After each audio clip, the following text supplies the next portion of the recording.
J'ai gardé le silence pendant 61 ans, pas par choix, mais parce qu'il existe des choses qui, lorsqu'on les raconte, détruisent celui qui écoute. Et parce qu'il y avait des hommes puissants, du côté vainqueur de la guerre, qui ne voulaient pas que je parle. Je m'appelle Hélène Duvallée, j'ai 80 ans. Et ce que je vais raconter maintenant est la première et dernière fois que je permets à quelqu'un d'enregistrer ma voix. Je ne fais pas ça pour la justice. La justice est morte avec moi en 1943, dans une pièce sans fenêtre, au sous-sol d'un bâtiment qui n'est jamais apparu sur aucune carte officielle de l'occupation allemande en France. Je fais ça parce que, si je meurs sans parler, ces 71 jours auront été effacés de l'histoire. Et les hommes qui m'ont enfermé là-bas auront gagné 2 fois. Je vais être clair dès le début. Ce qui m'est arrivé n'est pas dans les livres d'histoire. Il n'y a pas de photographie. Il n'y a pas de documents officiels. Les Allemands ont tout détruit avant de battre en retraite. Et les Alliés, quand ils ont libéré la région, ont préféré ne pas enquêter. Il y avait tellement d'horreurs plus grandes, tellement de fosses communes, tellement de camps d'extermination, qu'un petit centre de détention clandestin où 11 femmes ont disparu sans laisser de traces ne valait pas la peine d'être mentionné. Mais j'ai survécu. Et ça les a rendus furieux. Aujourd'hui, assise ici devant ces chercheurs français qui m'ont finalement retrouvé, je sais que ma voix tremble. Je sais que ma respiration s'arrête quand certains mots tentent de sortir. Mais chaque mot que je vais dire maintenant est vrai. Chaque détail, chaque son, chaque odeur, je m'en souviens comme si c'était arrivé hier. Si vous avez déjà entendu parler de l'occupation nazie en France, vous connaissez probablement des histoires de résistance, de prisons brutales, de camps comme Drancy ou Ravensbrück. Mais personne n'a entendu parler de ce qui s'est passé à Villemort-sur-Lesse, parce que Villemort n'aurait jamais dû exister. Et peut-être qu'en écoutant mon histoire, vous comprendrez pourquoi il y a des vérités que certains préfèrent enterrer pour toujours. Parce que ce qu'ils m'ont fait, à moi et aux autres femmes qui étaient là-bas, n'était pas seulement de la cruauté. C'était une expérience, et les résultats ont été si troublants que, lorsque la guerre s'est terminée, ils ont préféré prétendre que cet endroit n'avait jamais existé. Mais il a existé, et j'y étais, pendant 71 jours.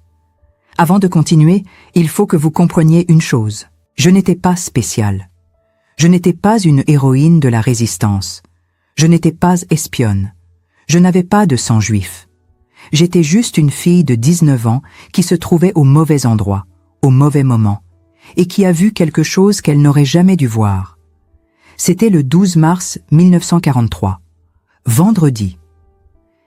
Il pleuvait fort sur la petite ville de Louviers, en Normandie, où je vivais avec ma tante depuis que mes parents étaient morts dans un bombardement britannique en 1940. Je travaillais dans une usine textile qui avait été réquisitionnée par les Allemands pour produire des uniformes militaires. Le travail était épuisant, mais il me maintenait en vie. Et à cette époque, être en vie était déjà suffisant. Cet après-midi-là, vers 17h30, je suis sortie de l'usine par la porte latérale, comme je le faisais toujours, pour éviter la fouille des gardes allemands à l'entrée principale. Je portais un morceau de pain que j'avais caché dans la poche de mon tablier. Ce n'était pas du vol, c'était de la survie. Mais en tournant au coin de la rue de la Madeleine, j'ai vu quelque chose que je n'aurais jamais dû voir. 2 soldats allemands, un officier de la SS avec l'insigne de Sturmbannführer et un autre plus jeune, de la Wehrmacht, retirèrent quelque chose enveloppé dans une bâche de l'arrière d'un camion militaire. La bâche était tachée de rouge. Et en la déplaçant, la bâche s'est ouverte un instant. J'ai vu le visage d'une femme. Elle était morte. Les yeux encore ouverts, la bouche entr'ouverte. Du sang coulait de son nez. J'ai figé. L'officier a tourné son visage dans ma direction. Nos yeux se sont croisés. Et j'ai su, à cette seconde exacte, que ma vie venait de se terminer. Il n'a pas crié. Il n'a pas couru. Il a simplement fait un signe de tête au jeune soldat et a dit, en allemand, avec un calme terrifiant, « Dida, Olsi, la fille là-bas, amène-la. » Si cette histoire vous touche d'une manière ou d'une autre, si vous sentez que des histoires comme celle d'Hélène doivent être racontées, laissez un commentaire en disant d'où vous regardez. Cela nous aide à continuer à apporter des témoignages qui ne devraient jamais être oubliés. J'ai couru. Mon Dieu, comme j'ai couru. J'ai remonté la rue de la Madeleine en courant sans regarder en arrière, le cœur martelant dans ma poitrine, les poumons brûlants. J'ai entendu des cris en allemand derrière moi, des pas lourds, le son des bottes frappant l'asphalte mouillé. J'ai tourné à gauche, puis à droite. Je suis entré dans une ruelle qui donnait sur le vieux marché. J'ai sauté une clôture, j'ai déchiré ma robe sur du fil barbelé. J'ai continué à courir, mais ils avèrent des radios, ils avèrent des camions. Et moi, je n'avais que mes jambes. Je n'ai pas réussi à atteindre la maison de ma tante. J'ai été capturé à 3 pâtés de maison de là, rue Saint-Pierre, par 3 soldats allemands qui m'ont jeté au sol avec une telle force que j'ai senti mon épaule se déboîter. L'un d'eux a mis son genou dans mon dos. Un autre m'a relevé par les cheveux. Le troisième observait simplement, fumant une cigarette, pendant que je criais à l'aide. Personne n'est venu. Personne ne venait jamais. Ils m'ont jeté à l'arrière d'un camion militaire couvert d'une bâche. À l'intérieur, il y avait déjà 2 autres femmes. L'une avait environ 30 ans, cheveux noirs, mains tremblantes. L'autre était plus âgée, peut-être 50 ans, et ne cessait de pleurer doucement. Personne n'a rien dit. Le camion a commencé à bouger. Et pendant presque 2 heures, nous 3 sommes restés là, dans le noir, n'entendant que le son du moteur, le grincement de la suspension sur les routes défoncées et, de temps en temps, le rire des soldats dans la cabine. Quand nous nous sommes finalement arrêtés, la bâche a été arrachée. La lumière du jour avait déjà disparu. Nous étions dans un endroit isolé, entouré d'arbres. Il y avait un bâtiment bas, en béton gris, avec peu de fenêtres. Il n'y avait pas de panneaux. Il n'y avait pas de drapeau. Il n'y avait rien qui indiquait ce qu'était cet endroit. Mais je l'ai senti dans l'air. C'était la fin. Ils m'ont traîné à l'intérieur. Nous avons descendu un escalier étroit. L'odeur était insupportable. Moisissure, urine, quelque chose de pourri. Les murs étaient en béton humide, tachés de moisissure. Des ampoules faibles pendaient du plafond, se balançant légèrement. Au bout du couloir, il y avait une porte en métal. Ils ont ouvert la porte, et ils m'ont poussé à l'intérieur. La pièce faisait au maximum 4 mètres de large sur 6 de long.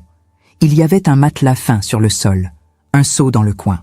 Et 7 autres femmes, toutes jeunes, toutes effrayées, toutes sales, maigres, avec des yeux vides. L'une d'elles m'a regardée et a dit, en français, d'une voix brisée, « Bienvenue à l'endroit qui n'existe pas ». Et puis la porte s'est refermée derrière moi, avec un fracas de métal que je n'ai jamais oublié. Hélène Duvallée venait d'entrer dans un cauchemar qui durerait 71 jours. Un endroit où les femmes disparaissaient sans laisser de traces. Où des soldats allemands menaient quelque chose qui n'a jamais été enregistré officiellement. Et où, au 66e jour, quelque chose de si troublant s'est produit que les militaires allemands eux-mêmes ont détruit tous les registres avant de battre en retraite. Qu'est-ce qui s'est passé dans cette pièce? Pourquoi ces femmes ont-elles été choisies? Et qu'est-ce qu'Hélène a vu le dernier jour qui fait que, des décennies plus tard, elle se réveille encore en hurlant? La vérité est sur le point d'être révélée, et vous n'allez pas croire jusqu'où ils sont allés pour l'effacer de l'histoire. Je vais vous dire quelque chose que les historiens n'aiment pas entendre. La guerre ne vous transforme pas en héros, elle vous transforme en animal. Dans cette pièce, pendant les 2 premiers jours, j'ai compris que tout ce que je croyais savoir sur moi-même était faux. Je pensais être courageuse. Je pensais pouvoir supporter la douleur. Je pensais que, si un jour j'étais capturée, je résisterais. Mais la résistance meurt très vite quand on vous prive de tout. La première nuit, je n'ai pas dormi. Aucune de nous n'a dormi. Nous étions 9 femmes entassées dans cette pièce étroite. 9 corps tremblants, 9 respirations saccadées, 9 paires d'yeux fixant le plafond dans l'obscurité presque totale. La seule lumière venait d'une petite ampoule au-dessus de la porte. Une lumière jaune, sale, qui clignotait par intermittence. Elle ne s'éteignait jamais complètement. C'était volontaire. Il voulait qu'on ne sache jamais si c'était le jour ou la nuit. Au bout de quelques heures, une des femmes, celle qui m'avait accueillie, s'est approchée de moi. Elle s'appelait Marguerite. Elle avait 24 ans. Elle était là depuis 11 jours. « Écoute-moi bien », elle a murmuré. « Ici, il y a des règles. Si tu les suis, tu peux survivre. Si tu ne les suis pas, tu disparais. » Je l'ai regardée, le cœur battant. Quelle sorte de règle? Elle a jeté un coup d'œil vers la porte, puis a continué à voix basse. Règle numéro 1, ne jamais regarder les soldats dans les yeux, jamais. Si tu croises leur regard, ils te prennent pour l'interrogatoire. L'interrogatoire? Ne pose pas de questions, elle a coupé. Règle numéro 2, s'ils t'appellent, tu y vas immédiatement. Si tu résistes, ils te traînent. Et s'ils te traînent, tu reviens en morceaux. Un frisson m'a traversé. Et la troisième règle? Marguerite a hésité. Puis elle a dit, d'une voix à peine audible, « Ne fais confiance à personne ici, même pas à moi. Le matin du deuxième jour, enfin, je suppose que c'était le matin, parce qu'on entendait des pas plus fréquents à l'étage. La porte s'est ouverte brusquement. Un soldat allemand est entré, jeune, peut-être 22 ans, blond, le visage impassible. Il a pointé du doigt 2 femmes au hasard. Du, Raus, toi et toi, dehors. Les 2 femmes se sont levées en tremblant.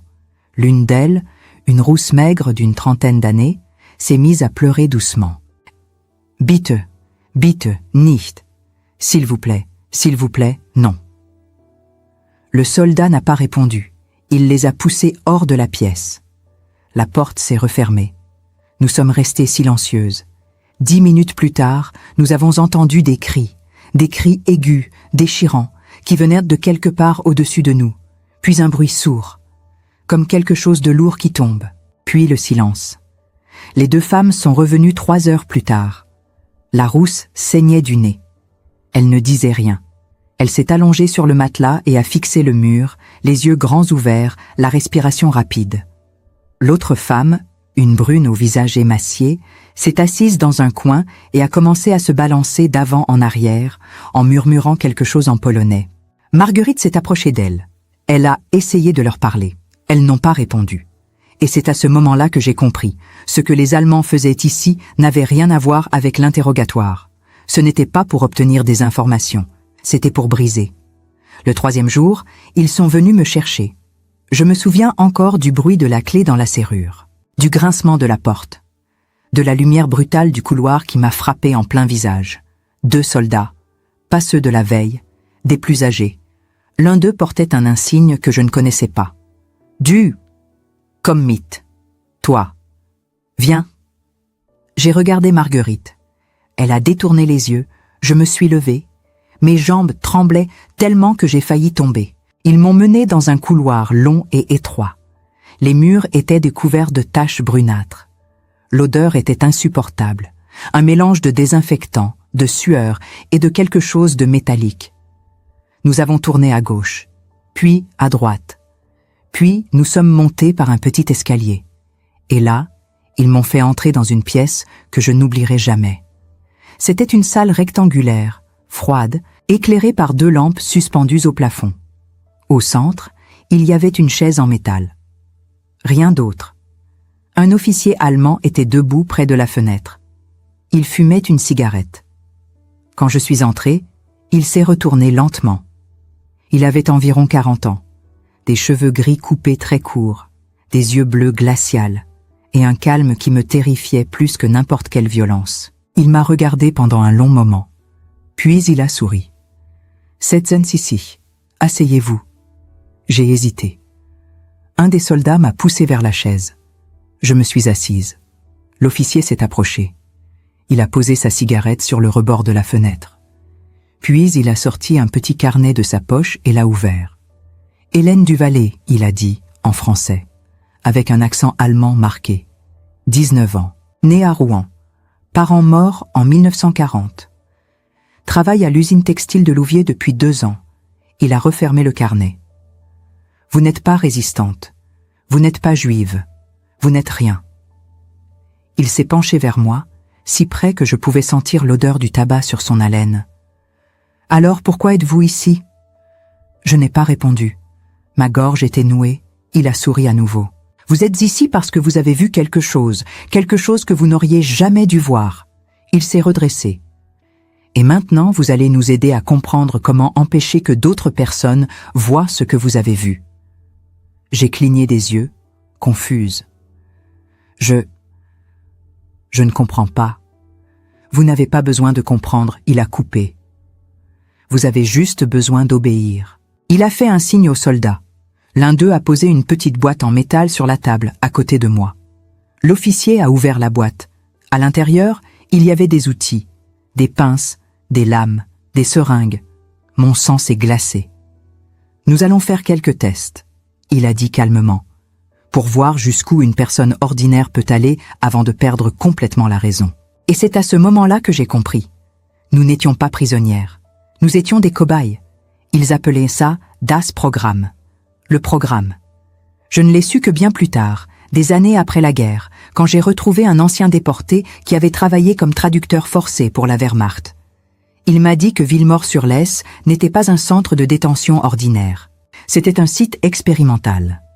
Les Allemands voulaient savoir combien de temps une personne pouvait résister à la privation totale, de sommeil, de nourriture, de dignité, avant de devenir psychologiquement inutilisable. Ils voulaient mesurer les seuils de la souffrance humaine, pas pour torturer, mais pour comprendre, pour documenter, pour créer un modèle reproductible. Et nous, les femmes de cette cave, nous étions leur sujet. Mais ce que j'ai compris bien plus tard, c'est que ce programme n'était pas isolé.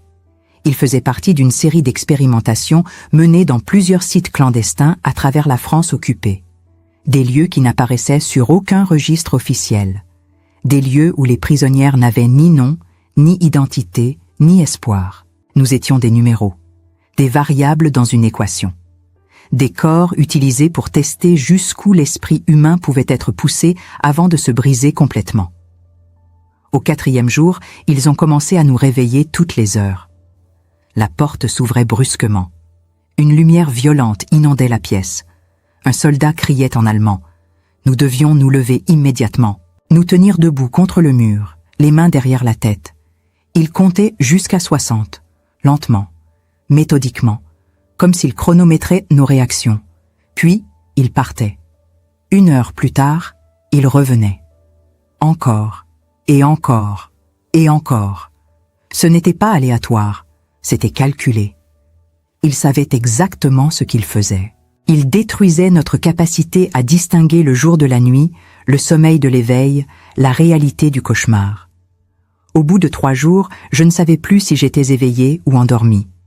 Mon esprit flottait entre 2 états. Je voyais des ombres qui n'existaient pas. J'entendais des voix qui n'étaient pas là. Parfois, je me réveillais en criant, convaincue que quelqu'un m'étranglait. Mais il n'y avait personne. Les autres femmes vivaient la même chose. L'une d'elles se réveillait en hurlant qu'il y avait des insectes sur elle. Elle se grattait jusqu'au sang. Une autre parlait à des personnes invisibles, murmurant des conversations entières avec des morts. Et les soldats observaient. Ils prenaient des notes. Ils ne nous touchaient presque pas. Ils n'avaient pas besoin de le faire.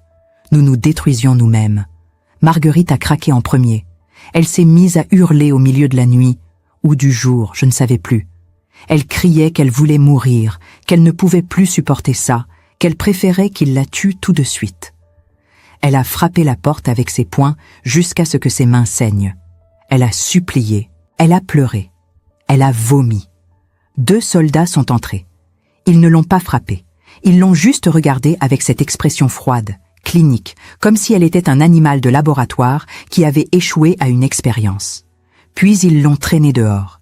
Elle n'est jamais revenue.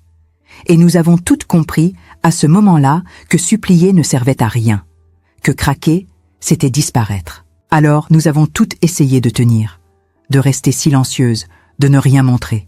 Mais c'était exactement ce qu'il voulait. Il voulait voir jusqu'où nous pouvions aller en retenant tout à l'intérieur.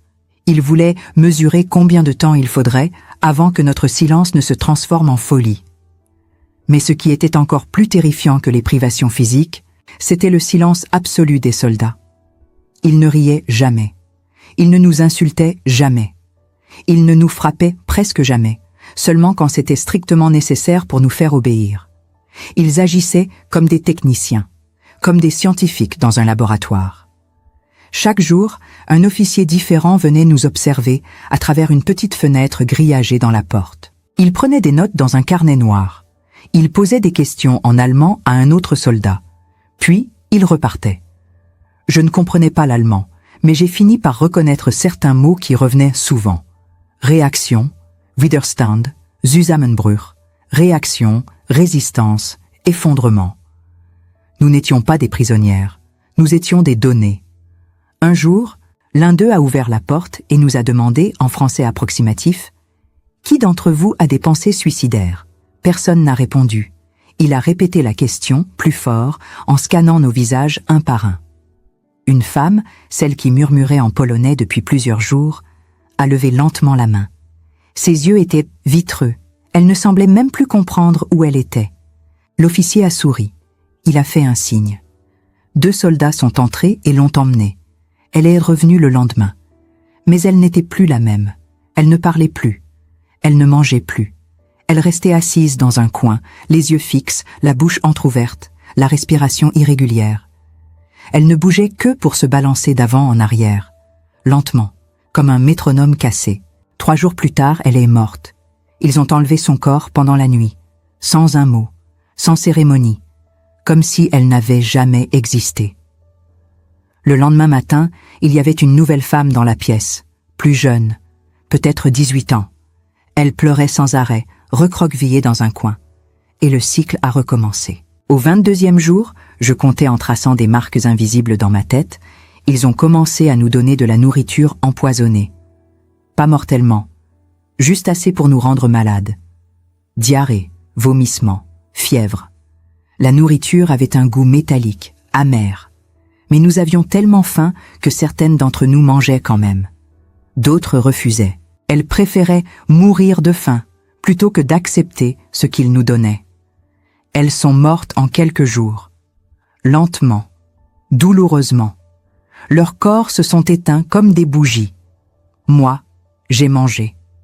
Parce que la survie, même dans la douleur, était encore préférable à la mort. Mais chaque bouchée me déchirait l'estomac. Chaque nuit, je me réveillais en sueur, le ventre tordu par des crampes insupportables. Et ils observaient. Ils notaient. Ils mesuraient combien de temps il nous fallait pour tomber malade. Combien de temps pour nous rétablir. Combien de fois nous pouvions être empoisonnés avant que nos corps ne cessent de réagir. Mais le pire, ce n'était pas la nourriture. C'était la déshumanisation progressive. Ils ont arrêté de nous appeler par nos prénoms. Nous étions désormais des numéros. J'étais le numéro 7. Ils nous l'ont tatoué sur le poignet avec de l'encre noire. Une marque indélébile, un rappel constant que nous n'étions plus des êtres humains. Ils ont rasé nos cheveux. Pas pour des raisons d'hygiène, mais pour nous retirer la dernière chose qui nous reliait à notre identité. Quand ils ont rasé mes cheveux, j'ai pleuré.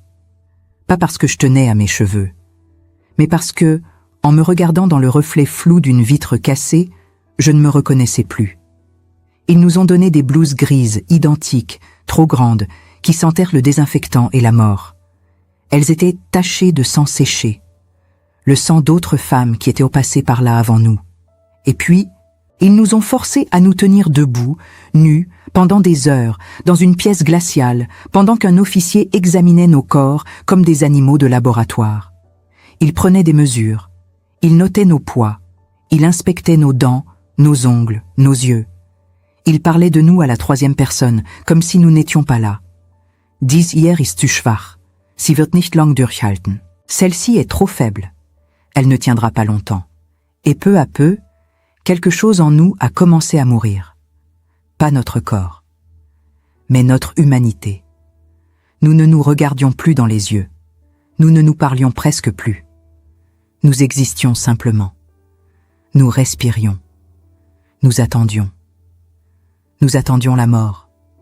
Ou pire, nous attendions de devenir comme celle qui était déjà morte à l'intérieur. Il y avait une femme, parmi nous, qui s'appelait Élise. Elle avait 22 ans. Elle était professeure d'école avant la guerre. Elle me parlait souvent, à voix basse, pendant les rares moments où les soldats n'étaient pas là. Elle me racontait des histoires de sa vie d'avant, de ses élèves, de la petite maison qu'elle partageait avec sa sœur à Caen, de son rêve de devenir écrivaine. Quand on sortira d'ici, elle me disait « Je vais écrire tout ça. Je vais raconter ce qu'ils nous ont fait. Pour que le monde sache. » Je voulais la croire. Mais je savais déjà au fond de moi qu'aucune de nous ne sortirait jamais vivante de cet endroit. Et pourtant, Élise continuait à parler, continuait à rêver, continuait à croire. Elle était la seule qui refusait de se laisser briser, la seule qui gardait encore une lueur dans les yeux. Mais les soldats l'ont remarqué, et ils ont décidé de la tester. Jusqu'au jour où ils sont venus la chercher pour ce qu'ils appelaient l'évaluation finale. 4 soldats sont entrés. Ils ont pointé Élise. Elle s'est levée lentement, le visage calme, presque serein. Avant de sortir, elle m'a regardé, et elle a dit « Si je ne reviens pas, souviens-toi de moi ». J'ai hoché la tête, les larmes aux yeux, et elle est partie. Elle est revenue 6 heures plus tard. Son visage était gris, ses mains tremblaient. Elle ne pouvait plus marcher correctement. Un des soldats l'a littéralement jetée dans la pièce. Elle s'est effondrée par terre. Je me suis précipité vers elle. « Élise, qu'est-ce qu'ils t'ont fait ?» Elle m'a regardé. Et ses yeux? Ses yeux n'étaient plus humains. Ils étaient vides, éteints, comme si tout ce qui faisait d'elle une personne avait été aspiré. Elle a ouvert la bouche, et elle a dit, d'une voix mécanique monotone, « Ils m'ont dit que si je leur disais que j'allais bien, ils me laisseraient partir. » Je l'ai fixée, le cœur battant. « Et tu leur as dit ?» Elle a hoché la tête lentement. « Oui, je leur ai dit que j'allais bien, que je n'avais pas mal, que je ne voulais plus résister. » Elle a souri, un sourire terrible, vide, cassé. « Et maintenant, je vais rentrer chez moi. » Je l'ai serré dans mes bras. J'ai senti son corps trembler contre le mien. « Élise, tu ne vas nulle part. Tu restes ici, avec nous. » Mais elle ne m'écoutait pas. Elle murmurait, encore et encore. « Je vais rentrer chez moi. Je vais rentrer chez moi. Je vais rentrer chez moi. » 2 jours plus tard, Élise a été emmenée hors de la pièce. Elle n'est jamais revenue. Et j'ai compris, à ce moment-là, ce que signifiait vraiment l'évaluation finale. Ce n'était pas une sortie, c'était une élimination. Celle qui résistait trop longtemps était brisée. Celle qui se brisait complètement était éliminée. Il n'y avait pas de survie possible, il n'y avait que différentes façons de disparaître. Et moi, j'étais toujours là, le numéro 7, celle qui tenait encore. Mais pour combien de temps? Je suis arrivée au 72e jour. Je ne sais pas comment. Je ne sais pas pourquoi moi et pas les autres. Sur les 9 femmes qui étaient dans cette pièce quand je suis arrivée, il n'en restait plus que 3. Moi, une jeune fille de 17 ans nommée Anaïs, et une femme plus âgée, Marie-Claude, qui avait complètement perdu la raison. Marie-Claude ne parlait plus. Elle restait assise dans un coin, les genoux contre la poitrine, et fredonnait une berceuse en boucle. Ses yeux étaient vitreux. Elle ne réagissait plus à rien. Anaïs était la seule qui semblait encore lucide, mais à peine. Elle passait ses journées à fixer la porte, attendant le moment où il viendrait la chercher. « Ils vont me tuer aujourd'hui », elle murmurait souvent. « Je le sens. » Je ne répondais plus. Je n'avais plus la force de la rassurer, parce que je savais qu'elle avait raison. Le matin du 71e jour, quelque chose a changé. Les soldats sont venus plus tôt que d'habitude. Ils ont ouvert la porte brusquement, mais cette fois, ils n'ont appelé personne. Ils sont simplement restés là, à nous observer. Puis, l'officier, celui qui m'avait interrogé au début, est entré. Il tenait un dossier à la main. Il l'a ouvert. Il a parcouru les pages lentement, en silence. Puis il a levé les yeux vers moi. « Numéro 7, il a dit. Vous avez survécu plus longtemps que prévu. » Je n'ai pas répondu. Il a souri. Un sourire froid, calculateur. « Félicitations. » Puis il a refermé le dossier.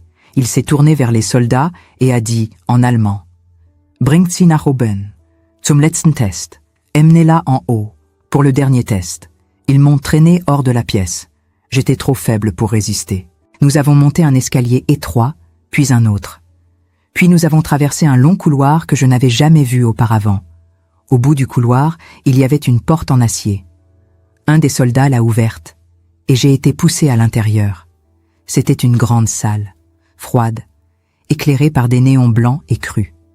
Les murs étaient couverts de carrelage blanc comme une salle d'opération. Au centre, il y avait une table métallique. Et sur cette table, attachée par des sangles en cuir, il y avait une femme. Elle était jeune, peut-être 25 ans, brune, les yeux fermés. Elle respirait faiblement. L'officier est entré derrière moi. « Approchez-vous », il a ordonné. Je me suis avancée, tremblante. « Regardez-la bien », il a dit. Cette femme a survécu 68 jours. Mais elle a échoué au dernier test. Quel test? J'ai murmuré. Il s'est approché de moi, il a posé une main sur mon épaule. Le test de la loyauté absolue. Il a fait un signe. Un autre soldat est entré. Il portait une seringue. L'officier a continué.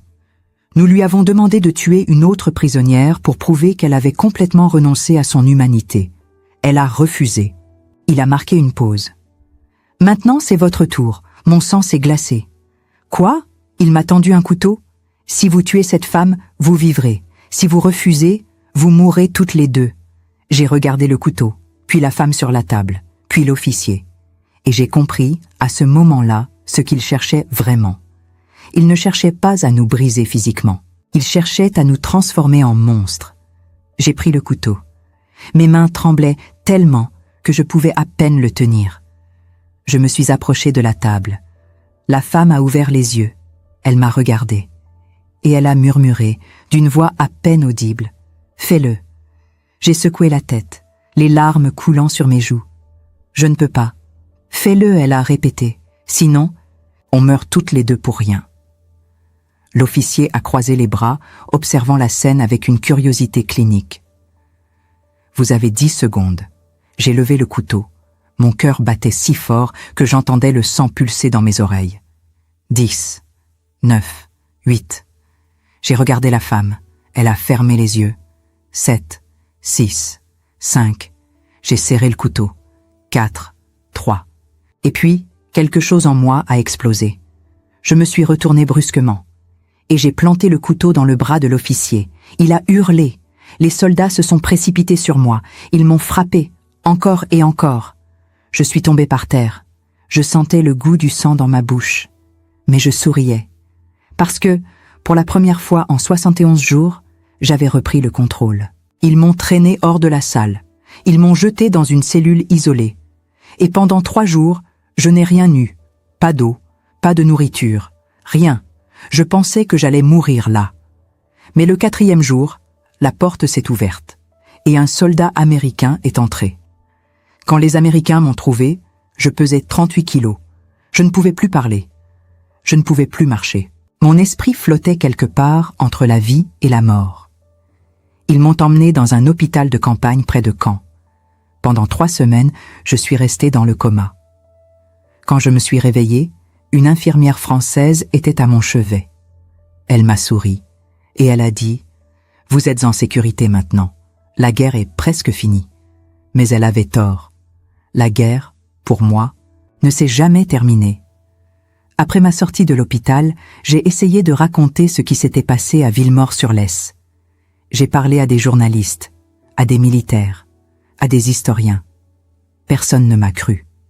Ils me disaient que je devais confondre, que mes souvenirs étaient déformés par le trauma, qu'il n'existait aucun document prouvant l'existence d'un tel site. Un officier américain m'a même dit, franchement, « Mademoiselle, nous avons trouvé des camps de la mort avec des millions de victimes. Nous avons vu des choses que vous ne pouvez même pas imaginer. Votre histoire, elle est tragique, mais elle n'est qu'une goutte d'eau dans l'océan. » Et c'est à ce moment-là que j'ai compris. Il ne voulait pas entendre ma vérité, parce que ma vérité était trop petite, trop isolée, trop difficile à prouver. Alors, je me suis tue. Pendant 61 ans. Mais en 2003, quelque chose a changé. Un historien français nommé Philippe Garnier a contacté ma nièce. Il disait qu'il enquêtait sur des sites clandestins de la Wehrmacht en Normandie. Il avait trouvé des archives allemandes partiellement détruites mentionnant un project Villemort. Il voulait me parler. Au début, j'ai refusé. J'avais 79 ans. Je voulais mourir en paix. Mais ma nièce a insisté. Elle m'a dit « Tante Hélène, si tu ne parles pas maintenant, personne ne saura jamais ce qui s'est passé. » Alors, J'ai accepté. En 2004, j'ai donné cette unique entrevue, celle que vous entendez maintenant. Philippe Garnier m'a écouté pendant 5 heures. Il a tout enregistré. Il a pris des notes. Il a pleuré à plusieurs reprises. À la fin, il m'a dit « Hélène, je vous crois, et je vais prouver que vous dites la vérité. » Il a tenu parole. En 2006, 2 ans après notre entretien, Philippe a publié un rapport basé sur des documents allemands récupérés dans des archives militaires russes. Ces documents confirmaient l'existence de Project Wilmore, un programme expérimental visant à étudier les limites psychologiques humaines sous contraintes extrêmes. Le rapport mentionnait 11 femmes, toutes françaises, toutes capturées entre mars et juin 1943. Une seule avait survécu, moi. Mais même après la publication du rapport, l'histoire est restée confidentielle. Aucun grand média n'en a parlé. Aucun musée ne l'a mentionné. Parce que, voyez-vous, certaines vérités sont trop dérangeantes. Elles nous rappellent que la cruauté humaine ne se limite pas aux grandes atrocités. Qu'elle existe aussi dans les petits coins oubliés de l'histoire. Dans les caves, dans les salles d'interrogatoire, dans les expériences menées par des hommes qui croyaient servir la science. Et elle nous rappelle que, même après la victoire, même après la libération, certaines victimes restent invisibles. Aujourd'hui, j'ai 80 ans. Je sais que je vais bientôt mourir. Mon corps est usé. Mes poumons sont faibles. Mon cœur bat irrégulièrement. Mais avant de partir, je voulais que quelqu'un entende ma voix. Que quelqu'un sache que j'ai existé, que ces 71 jours ont existé, et que les 10 autres femmes qui sont mortes dans cette cave ne sont pas mortes pour rien. Alors, je vous pose cette question, à vous qui m'écoutez maintenant, des décennies plus tard. Si vous aviez été à ma place, dans cette salle, avec ce couteau dans la main, qu'auriez-vous fait? Auriez-vous tué pour survivre? Ou auriez-vous choisi de mourir en restant humain? Je ne connais pas la réponse, même après toutes ces années. Mais je sais une chose, la guerre ne se termine jamais vraiment. Elle vit en nous, dans nos cauchemars, dans nos silences, dans les histoires qu'on essaie d'oublier. Et parfois, la seule victoire possible, c'est de refuser d'oublier. Hélène Duvallée est décédée en 2014, à l'âge de 90 ans, dans une petite maison de Normandie. Elle a emporté avec elle des cicatrices que personne ne pouvait voir, des cauchemars que personne ne pouvait comprendre, et une vérité que le monde a tenté d'effacer. Mais aujourd'hui, grâce à ce témoignage, sa voix résonne encore, et elle nous rappelle quelque chose que nous ne devons jamais oublier. L'histoire n'est pas seulement écrite par les vainqueurs, elle est aussi portée par les survivants qui ont eu le courage de parler. Si cette histoire vous a touché, si elle a réveillé en vous quelque chose de profond, alors ne la laissez pas mourir dans le silence. Hélène a gardé le silence pendant 61 ans parce qu'elle pensait que personne ne voudrait écouter. Mais vous êtes là. Vous avez écouté. Et maintenant, c'est à vous de décider si son histoire mérite d'être partagée, si sa mémoire mérite d'être honorée. Laissez un commentaire ci-dessous. Dites-nous d'où vous venez. Dites-nous ce que cette histoire a éveillé en vous. Parce que chaque commentaire, chaque mot que vous laissez ici prouve qu'Hélène n'a pas parlé en vain. Nous sommes une petite chaîne qui croit profondément au pouvoir des histoires oubliées. Des histoires qui ne figurent pas dans les manuels scolaires. Des histoires qui dérangent, qui troublent, qui forcent à réfléchir. Mais pour continuer à vous apporter ces témoignages bouleversants, nous avons besoin de votre soutien. Si vous pensez que ce travail est important, si vous croyez que ces voix doivent être entendues, alors abonnez-vous à cette chaîne. Activez la cloche de notification, parce que chaque abonnement nous dit que vous voulez entendre d'autres histoires comme celle d'Hélène, d'autres vérités enfouies, d'autres témoignages qui refusent de mourir. Laissez un like si ce documentaire vous a marqué. Pas pour l'algorithme, pas pour les statistiques, mais pour Hélène. Pour qu'elle sache où qu'elle soit maintenant, que son histoire a compté, que son courage a touché des milliers de personnes à travers le monde, que sa voix n'a pas été étouffée par le temps, ni par la honte, ni par la volonté de ceux qui voulaient effacer ce qu'elle avait vécu. Un simple geste de votre part peut faire toute la différence. Partagez cette vidéo. Envoyez-la à quelqu'un qui a besoin de comprendre ce que signifie vraiment la survie, ce que signifie vraiment la résilience, ce que signifie vraiment refuser d'oublier. Parce qu'à chaque partage, l'histoire d'Hélène atteint une personne de plus. Une personne qui peut-être porte elle aussi un silence trop lourd. Une personne qui peut-être trouvera dans ce témoignage la force de parler à son tour. Vous avez ce pouvoir entre vos mains. Utilisez-le. Et maintenant, posez-vous cette question qu'Hélène nous a laissée avant de partir. Si vous aviez été à sa place, dans cette salle, avec ce couteau dans la main, qu'auriez-vous fait? Auriez-vous tué pour survivre? Ou auriez-vous choisi de mourir en restant humain? Il n'y a pas de bonne réponse.